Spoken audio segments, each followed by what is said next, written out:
Denny. Well, thank you all. I know it's been a great time of fellowship and enjoyment. It's been very loud in here. That's a good sign. That's a good sign. Not great acoustics, but great fellowship. This lunch is a special event, as we noted earlier, because it's a time when we come together here in Washington each year. And what's unique about it, what's important, I think, is that we look past our political differences for this moment in time, and we remember the importance of peacemaking, and we celebrate the important friendship between our two countries, the United States and Ireland. And today we all welcome continued efforts to promote and preserve the Good Friday Agreement and promises of a bright future for all the Friends of Ireland.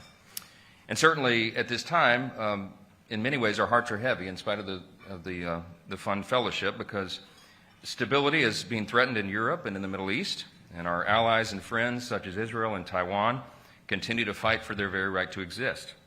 And I know everyone in this room is committed to the same things, that we know that we all must stand for national sovereignty and work for peace.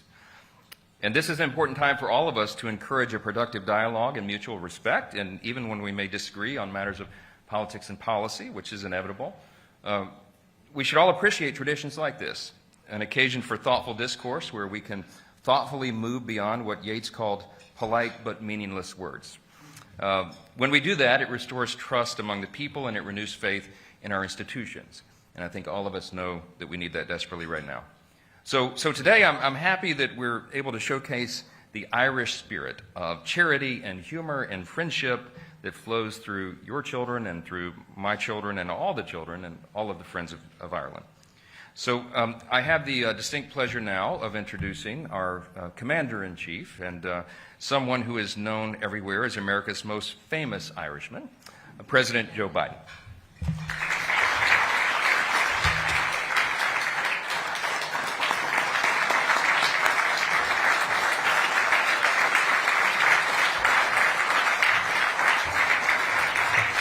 Well, thank you all very much.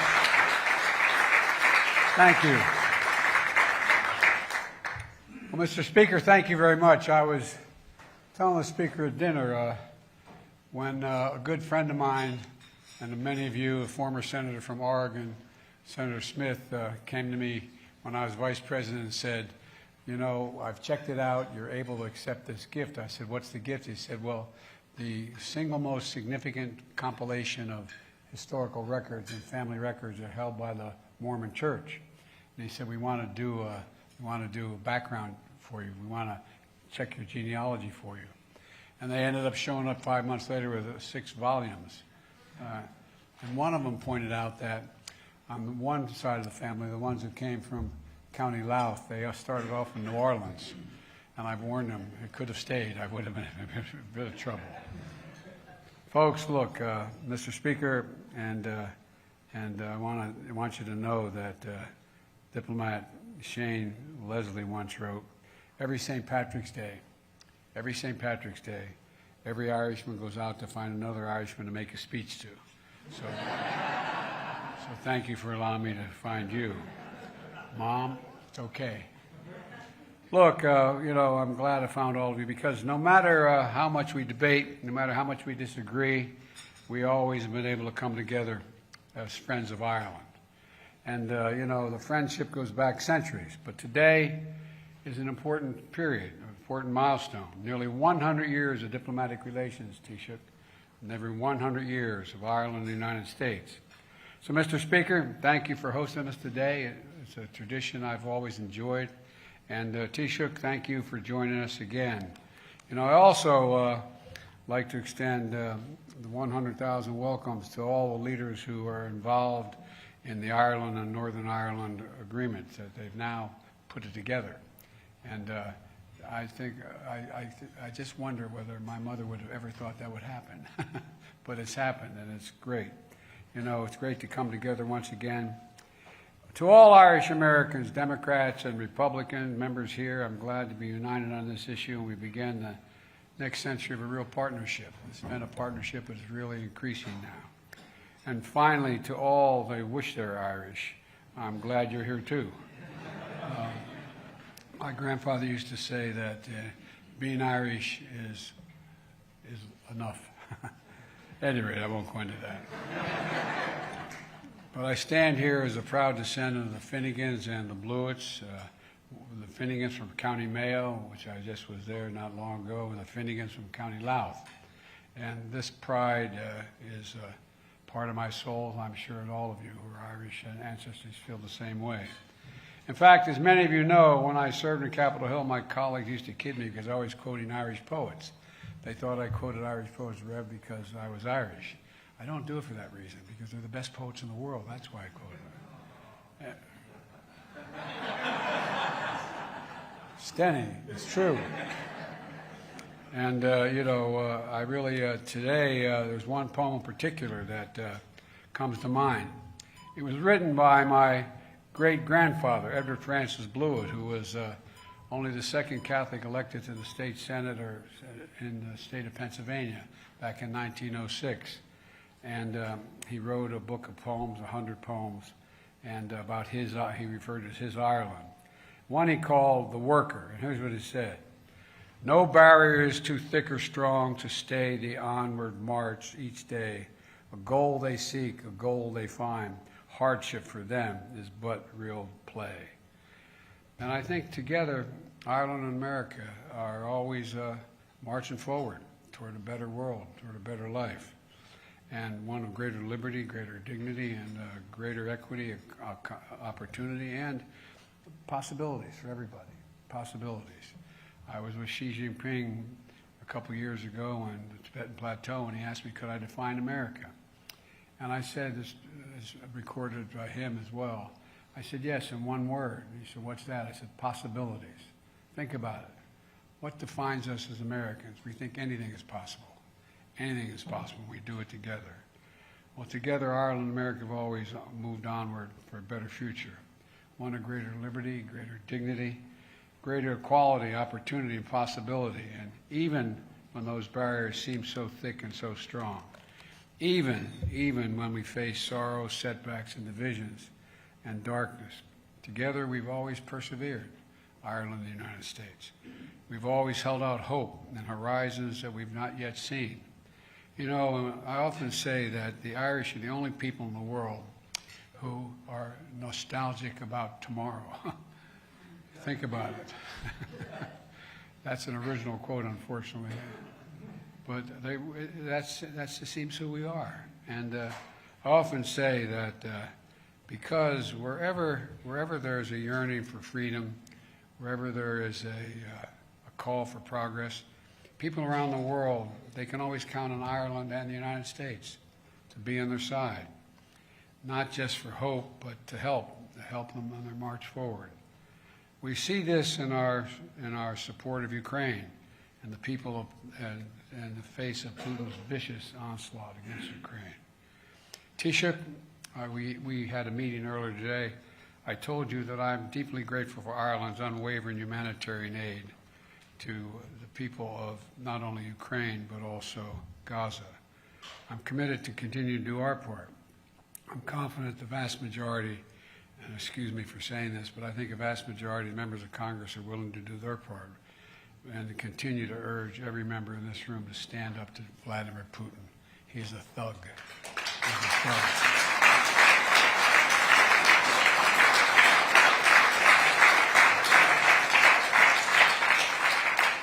And I urge you to send me the National Security Bill now. The bill includes funding for Ukraine and Israel, and maybe equally important, humanitarian assistance to Gaza. They badly, badly need it. And it sends a clear message. America stands up for freedom, and we bow down to no one in the world. You know, I said in Belfast last year, where we marked the 25th anniversary of the Belfast Good Friday Agreement, I'm also committed to protecting peace and progress in Northern Ireland. We all know that we feel, I assume all of us feel the same way. That includes Northern Ireland's newest leaders, Minister O'Neill and your Deputy First Minister is here. Are you guys here? Stand up.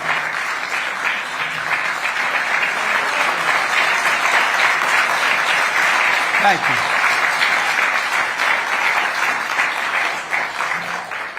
As a friend of mine from Claymont, Delaware would say, who would have thunk it? thankfully you're here. And look, to both of you, thank you for reminding us what possibilities there are as we work across the aisle and rise above long-standing disagreements. Let me close with this. I think we stand at an inflection point, not only in American history, but in world history, where the decisions we make now are going to determine what the next 3, 4, 5, 6 decades are going to look like. And I believe history's watching. I think history is watching. Today, let us resolve the march forward with each other and all those who seek a better future. Like our ancestors, remember, no barrier is too thick or too strong for Ireland and the United States to get through. There's nothing our nations can't do together when we work together.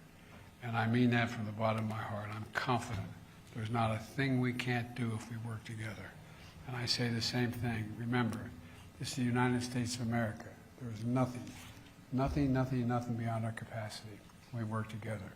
So my prayer today is we continue, we increase our working together. Thank you all for having me.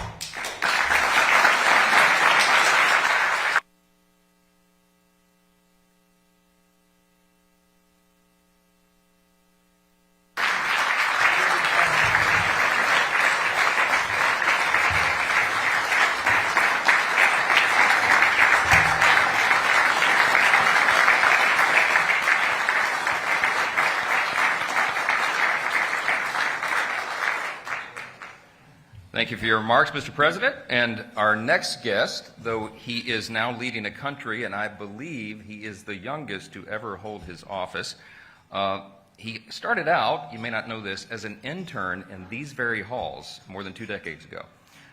And while this is my first time having the pleasure to meet him in person, he's no stranger to this lunch either. He's been in leadership for quite some time, and he's done a few of these. Will you please join me in welcoming our guest of honor from the Republic of Ireland, the Taoiseach.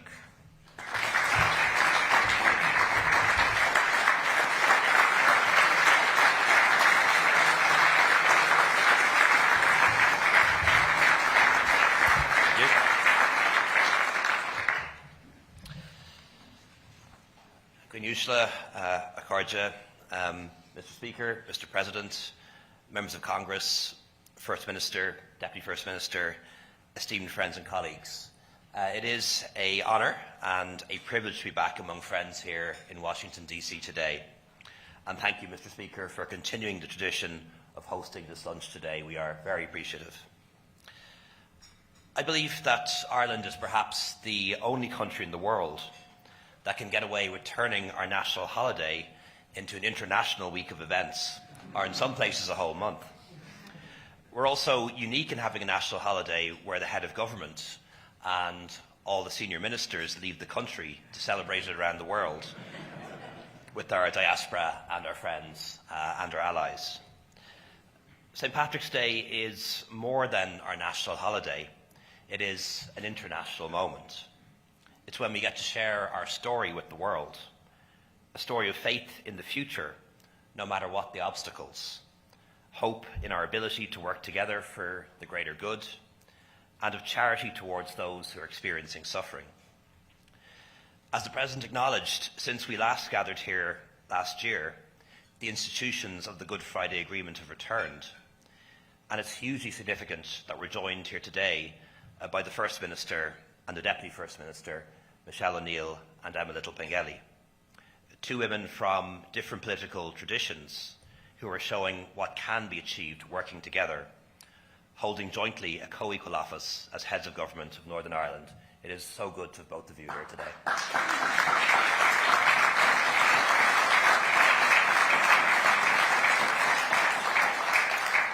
And it's really good to see colleagues here as well, ministers and members of the Northern Ireland Assembly, including the Speaker of the Assembly, Mr. Poots. Also to see members of the House of Commons here too, and members of Dáil Éireann our Oireachtas here too as well. So very much seeing all three strands of the Good Friday Agreement, the totality of relationships, Northern Ireland, North, South and East, West, all represented here today, which makes this a very special moment. And I want on behalf of all of us to thank the United States and members from both sides of the aisle, and indeed beyond politics, for what you've done to help make Ireland and Northern Ireland a place where young people can dream of coming times brighter than their grandparents could ever have dared imagine. So thank you for your role in giving us back our future. We'll forever remember the steadfast work of so many members of Congress, Democrat and Republican, as well as successive administrations over the years who have made this possible. Throughout the entirety of the peace process, the Friends of Ireland caucus have been our resolute friends. And on behalf of the Irish people, thank you for your commitment to Ireland. Our country is so grateful for your friendship, for your leadership, and for your enduring support. So thank you so much. Mr. Speaker, someday soon, we would really like to welcome you to Ireland. So consider this the official invitation. We'd love to show you around. And of course, last year we had the pleasure of showing President Biden around the country. Although he knows it so well, I don't think he needed a tour guide. But it was a wonderful opportunity for him to reconnect with relatives and friends and also to make new ones. Mr. Speaker, today, as we run into St. Patrick's Day, I'm thinking very much of the prayer of St. Patrick, which was alluded to earlier, as we face the most complicated and difficult circumstances in the world, problems that have no easy answers, which demand that we do our best to repel the forces of darkness, to defend our values, and to shield the innocent. I'm thinking of St. Patrick's prayer today for strength and protection against every cruel and merciless power. When I reflect on the war being waged by Russia against Ukraine, the light of democracy, the rule of international law, and liberty itself are under attack from a relentless adversary who would extinguish them. Ukraine must not fall, and together we need to stand by Ukraine for as long as it takes.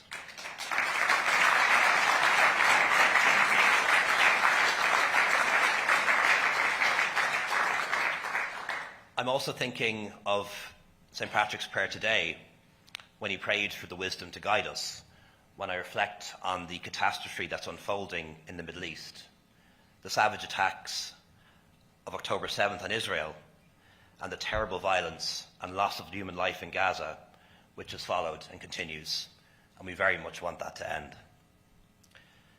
These are global challenges that demand our courage, our empathy, and our action, and we pray for the wisdom of St. Patrick in facing them. Mr. Speaker, over 100 years ago, Ireland and the US established diplomatic relations, the oldest republic welcoming the newest member of the international community. And since then, it's a relationship that has grown on respect, friendship, and shared kinship.